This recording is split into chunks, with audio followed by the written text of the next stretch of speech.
نبی کریم صلی اللہ علیہ وسلم نے تو مذاق میں بھی جھوٹ بولنے سے ڈرایا ہے کہ کہیں اللہ کے ہاں یہ مذاق بھی جھوٹ میں نہ لکھ دیا جائے۔ اسی طرح جس شخص نے یہ کہا کہ آؤ فلاں چیز لے لو اور پھر اسے کچھ نہ دیا تو یہ بھی جھوٹ ہے۔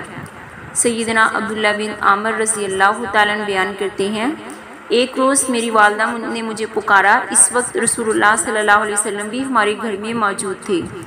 میری والدہ نے مجھ سے کہا، آؤ میں تمہیں یہ دوں گی۔ نبی کریم صلی اللہ علیہ وسلم نے پوچھا، تم اسے کیا دینا چاہتی تھی؟ میری والدہ نے کہا، میں اسے کھجور دینا چاہتی تھی۔ تو اس پر نبی کریم صلی اللہ علیہ وسلم نے فرمایا، سن لو، اگر تم اسے کچھ نہ دیتی تو اس صورت میں یہ تمہارے لیے ایک جھوٹ لکھ دیا جاتا۔ یعنی اب سلف صالحین اپنے بچوں کو سچ بولنے کا عادی بنایا کرتے تھے۔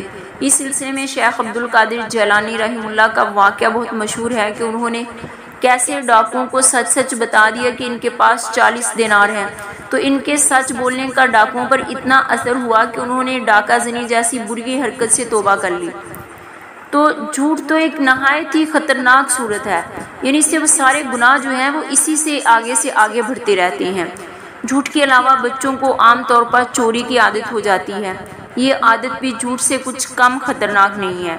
اس سلسلے میں اگر بچپن ہی سے بچے میں اللہ کا خوف، اس کے وجود کا یقین بٹھا دیا جائے تو بلا شبہ وہ چوری، دھوکہ بازی، خیانت جیسے جرائم سے محفوظ رہے گا۔ اس لیے والدین اور تربیت کرنے والے دوسرے حضرات پر یہ فرض ہے کہ وہ بچوں کے دلوں میں اللہ تعالیٰ کے وجود کا یقین پیدا کریں۔ اسی طرح ان میں اللہ کا خوف پیدا ہوگا، چوری کے برے اور خوفناک نتائج سے انہیں آگاہ کرتے رہیں، خیانت کے برے انجام سے ڈرائیں، انہیں صاف صاف کھول کر بتا دیں کہ روز قیامت ایسے لوگوں کا کیا انجام ہوگا۔ بچوں کے پاس کوئی رقم یا کوئی اور قیمتی چیز نظر آئے تو ان سے فوراً پوچھیں کہ یہ کہاں سے لائی ہیں، اور جو والدین یہ پوچھنے کی ضرورت محسوس نہیں کرتے وہ اپنے بچوں کو چوری کا عادی بنانے میں تعاون کرتے ہیں۔ بچے عام طور پر اس سوال کا جواب یہ دیتے ہیں کہ یہ چیز فلاں جگہ پڑی تھی، وہاں سے انہوں نے اٹھائی ہے، یا یہ ان کے کسی دوست نے انہیں دی ہے، اس بارے میں بھی تحقیق کی ضرورت ہے۔ ایک شرعی عدالت نے ایک چور پر چوری کی سزا نافذ کرنے کا حکم دیا۔ جب سزا پہ عمل درآمد کا وقت آیا تو اس نے بلند آواز میں کہا، میرا ہاتھ کاٹنے سے پہلے میری والدہ کی زبان کاٹی جائے، اس لیے کہ میں نے زندگی میں پہلی مرتبہ اپنے پڑوسی کے گھر سے ایک انڈا چرایا تھا۔ میری والدہ نے نہ مجھے برا بھلا کہا، نہ انڈا واپس کرنے کے لیے کہا، بلکہ خوش ہوئی اور بولی، اللہ کا شکر ہے، اب میرا بیٹا پورا آدمی بن گیا۔ اگر میری ماں کے پاس اس جرم پر خوشی کا اظہار کرنے والی زبان نہ ہوتی تو آج میں چور نہ بنتا۔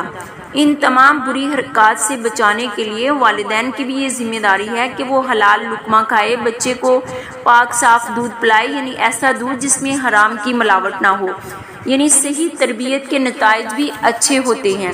مشہور واقعہ ہے، سیدنا عمر رضی اللہ تعالی عنہ نے دودھ میں پانی نہ ملانے کا حکم جاری فرمایا۔ ماں بیٹی کا واقعہ آپ نے سنا ہی ہوگا، بہت مشہور واقعہ ہے۔ ماں چاہتی تھی کہ دودھ میں پانی ملا دیا جائے، جبکہ بیٹی ایسا کرنے سے انکار کر رہی تھی۔ وہ اسے امیر المومنین کا حکم یاد دلا رہی تھی۔ جب ماں نے یہ کہا کہ امیر المومنین کون سا دیکھ رہے ہیں، تو بیٹی نے کہا، ماں امیر المومنین نہیں دیکھ رہے تو اللہ تعالیٰ تو دیکھ رہا ہے۔ یعنی عبداللہ بن دینار رحمۃ اللہ کہتے ہیں کہ میں سیدنا عبداللہ بن عمر کے ساتھ مکہ مکرمہ کی طرف روانہ ہوا، راستے میں ایک چرواہا پہاڑ سے اتر کر ہماری طرف آیا۔ سیدنا ابن عمر رضی اللہ تعالیٰ عنہما نے اس کا امتحان لینے کے لیے فرمایا، اے چرواہے، ان بکریوں میں سے ایک بکری ہمارے ہاتھ بیچ دو۔ اس نے کہا، میں تو غلام ہوں، بکریاں میرے آقا کی ہیں۔ آپ نے اس سے کہا، تم اپنے آقا سے کہہ دینا اس بکری کو بھیڑیا کھا گیا۔ چرواہا بولا، پھر آپ اپنے اللہ کو کیا جواب دوں گا، وہ تو دیکھ رہا ہے۔ یہ سن کر سیدنا ابن عمر رضی اللہ عنہما رونے لگے، پھر اس غلام کے ساتھ اس کے آقا کے پاس گئے اور اسے خرید کر آزاد کر دیا، اور اسے فرمایا، تمہاری اس بات نے تمہیں دنیا میں آزاد کر دیا، مجھے امید ہے کہ یہی بات تمہیں آخرت میں بھی نجات دلائے گی۔ بچے کو گالی گلوچ سے روکنا نہایت ضروری ہے۔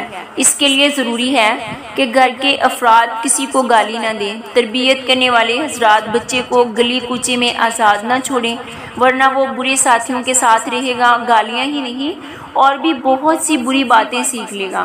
نبی کریم صلی اللہ علیہ وسلم نے فرمایا، مومن تانا دینے والا ہوتا ہے نہ لعن طعن کرنے والا، فحش گو ہوتا ہے نہ گندی بیہودہ باتیں کرنے والا۔